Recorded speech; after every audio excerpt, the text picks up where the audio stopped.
इस संसार में मां से बड़ा कोई नहीं होता है। हम हिमाचल प्रदेश में कथा करने के लिए गए थे, तो वहां हमारा कथा सुंदर नगर में हो रहा था। एक बुढ़िया मैया हमसे मिली थी। वो बुढ़िया मैया अपना दुख सुना रही थी। मैं आपको बताता हूं, वो मैया कर रही थी, वो माता जी के पति नहीं थे, विधवा थी, एक बेटा था।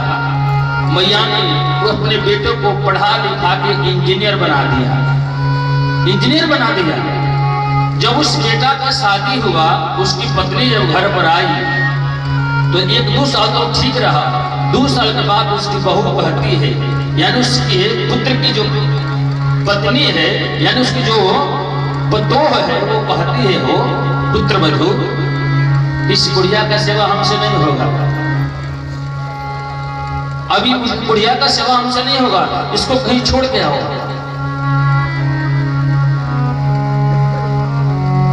लड़का कहता कि नहीं माता जी है, सेवा करो। बोले कि ना, इतना उसको परेशान कर दिया उसकी बहू कि लड़का को बात मानना पड़ा।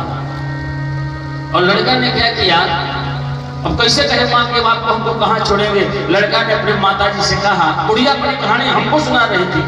लड़का ने कहा हो कि मां चलो तुमको हम हरिद्वार घुमा के लाते हैं, हरिद्वार घुमा के लाते हैं। मैया प्रसन्न हो गई कि बेटा हरिद्वार घुमाने के लिए ले आ रहा है। अपना सामान ले लिया, बेटा मैया को बस पर बैठाया। सुंदर नगर से हरिद्वार की यात्रा 12 घंटा का है। बस पर बैठा लिया, ले गया और हरिद्वार रात भर के बाद पहुंचे। मैया बड़ी मन में प्रसन्न है कि बेटा तीर्थ कराने के लिए जा रहा है। हरिद्वार में लोग सुबह उतरे तो लड़का ने कहा कि माँ तुम यहाँ बैठो और मैं बाजार से कुछ सामान लेके आ रहा हूँ। माँ वहीं बैठ गई और लड़का दूसरा बस पकड़ के वहां से पुनः सुंदर नगर वापस लौट आया। अपनी माता जी को वहां छोड़ दिया। सुबह से लेकर शाम तक वो बुढ़िया वहां बैठी है। एक पास में कुछ समोसा चाट बेचने वाला व्यक्ति था। उसने कहा कि माँ तुमको मैं देख रहा हूँ सुबह से बैठी हो यहाँ पर, न कुछ खा रही हो न कुछ पी रही हो, कम से कम धूप से यहाँ आकर बैठ जाओ। तो जानते हो माँ का कह रही है कि नहीं, मेरा बेटा यहाँ बैठा के गया है, हमको दूर देखेगा तो बेटा हमको ढूंढने लगेगा। उस माँ का क्या भाव है कि मेरा पुत्र परेशान न हो। सुबह से लेकर शाम तक बैठी है, 24 घंटा बीत गया, लेकिन भगवान जो करते हैं सही करते हैं। फिर दिन में वो बस वाला यहाँ आया और फिर शाम को बस लेकर वहां गया, रात को बस लेकर यहाँ गया और सुबह में फिर पहुंचा, यानी 24 घंटे के बाद वही बस वाला गया। तो कंडक्टर ने उस बुढ़िया को पहचान लिया, इसको कल हमने अपने बस में लाया था और 24 घंटा से यहाँ बैठी। गया माँ क्यों बैठी? बोला बेटा बाजार गया है, वापस लौट के नहीं आया, मुझे यहाँ बैठने के लिए कहा है, मैं बैठा हूँ। कंडक्टर का नेत्र सजल हो गया हो, रोने लगा। बोला माँ तुम्हारा बेटा तो hमारे गाड़ी से सुंदर नगर लौट गया, अपने घर लौट गया, तुमको छोड़ दिया अनाथ आश्रम में रहने के लिए। जिस माँ ने अपने पुत्र के लिए हो 24 घंटा एक जगह पर बैठी हो, अब कोई कहे कि तुम्हारा पुत्र तुमको छोड़ के चला गया, उस मां को क्या गुजरेगा? आज हमारे देश में करोड़ों अनाथ आश्रम है, करोड़ों अनाथ आश्रम है, उनमें हजारों लोग पड़े हुए हैं। किसी से पूछेगा तो किसी का बेटा डॉक्टर है, किसी का बेटा इंजीनियर है, किसी का बेटा वकील है। किसान का, गरीब का किसी कोई नहीं मिलेगा माता पिता वहां पर। पढ़े लिखे लोग ऐसा कर रहे हैं।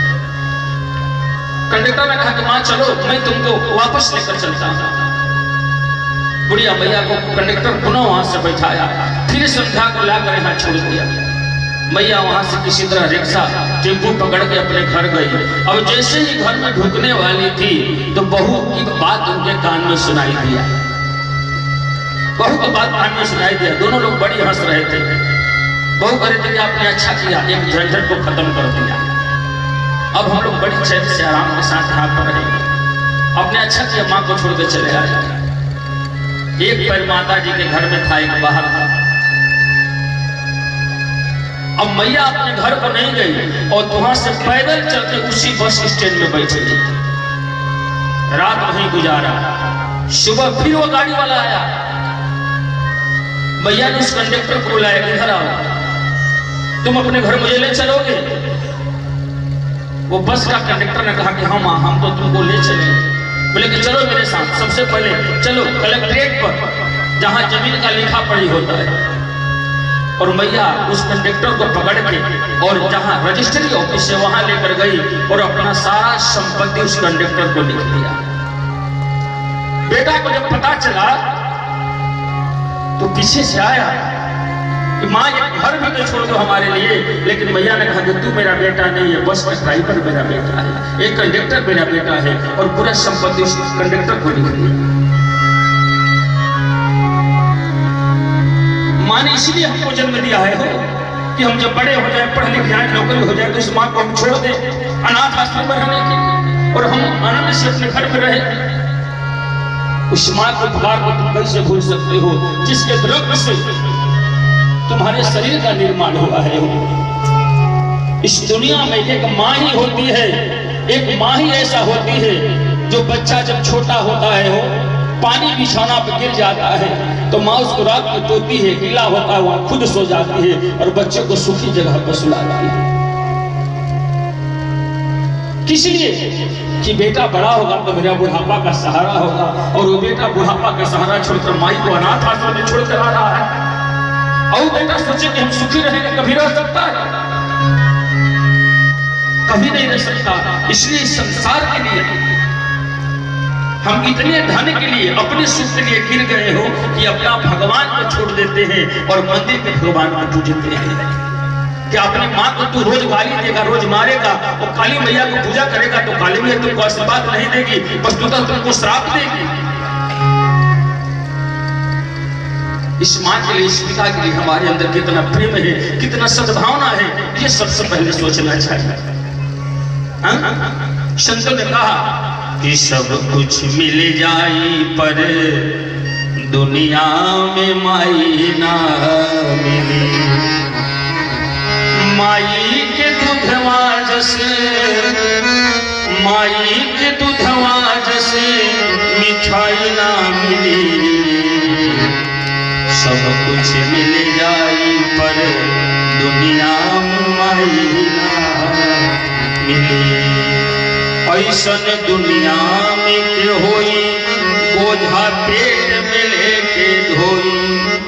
माँ अपने पेट में पुत्र को लेकर धोती है। ऐसन दुनिया में के होई बोझा पेट में लेके ढोई। दुख में तनिको ना घबराई, जिंदगी सुखी में बिताई। सब कुछ मिल जाई पर दुनिया में माई ना मिली।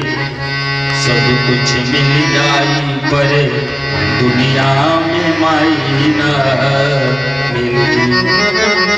संसार में सब कुछ का विकल्प है, लेकिन माँ का कोई विकल्प नहीं है। भोजन करते हुए शास्त्र कहता है अर्णम छेदनिश्च पूर्णाम कृत्वानम सर्वोवरः। भोजन करते हुए बहन को न बैठने का अधिकार है, न पत्नी को बैठने का अधिकार है, न भाई को बैठने का अधिकार है, किसी का अधिकार नहीं है। भोजन करते हुए किसी को बैठने का अधिकार नहीं है, लेकिन भोजन करते हुए एक व्यक्ति बैठ सकता है जिसका नाम माँ है। माँ अपने हाथों से आपको भोजन करा सकती है, उसमें कोई दोष होता ही नहीं। माँ तो ममता की रूप होती हो, उस माँ को तुम कैसे त्यागोगे? इस नवरात्रि के पावन पर्व बेला चल रहा है, हमने अपने आंखों से देखा है। सोनू बाबू, मैंने आंखों से देखा है कि पंडाल दुर्गा जी का लगा है, पट खुला है दुर्गा जी का, और रिकॉर्डिंग ऐसा अश्लील गीत बज रहा है जो अपने माँ के पास बैठकर हम खुद नहीं सुन सकते। आप खुद नहीं सुन सकते तो तुम अपने माँ के सामने बैठकर उस गीत को नहीं सुन सकते हो, तो क्या दुर्गा मैया सुन रही है? तो दुर्गा जी लग रहा है कि तू नाटक कर रहा है, तू औपचारिकता निभा रहा है। अरे जैसी तुम्हारी माँ वैसी वो माँ है तुम्हारी। उतना जब प्रेम करोगे तब माँ तुमको आशीर्वाद देगी। भसान करने के लिए लग जाता है, ट्रक पर गाड़ी पर लाद लाद कर और शराब पी के जाता है, कहा तो दुर्गा जी के भसान करने के लिए जा रहे हैं। क्या मतलब हुआ? यही हमारा सांस्कृतिक है, यही हमारा धर्म है। एक औपचारिकता मत मिलाओ। जो शास्त्र ने निषेध किया है हमेशा वो निषेध है। चाहे दुर्गा जी का पंडाल हो, चाहे सरस्वती जी का पंडाल हो, पूजा फंक्शन को हम लोग एंजॉय बना दिए हैं। आनंद लेने के लिए हम लोग पंडाल लगाते हैं, पूजा करते हैं। लेकिन ऐसा नहीं, पूजा कल्याण के लिए किया जाता है, पूजा आत्म कल्याण के लिए किया जाता है, पूजा यहाँ और वहां के दोनों के लिए किया जाता है। और पूजा को जब तक पूजा नहीं समझोगे, माँ को जब तक माँ नहीं समझोगे, तो दुनिया के कोई व्यक्ति तुमको सुखी नहीं कर सकता। भले तुम्हारे पास धन वैभव संपत्ति हो जाए, लेकिन तुम कभी प्रसन्नता के साथ नहीं रह सकते हो। इसलिए कथा सुनने के बाद अपने संस्कार में परिवर्तन हो और माता पिता के प्रति अटूट प्रेम आपका होना चाहिए। बोल कृष्ण भगवान की।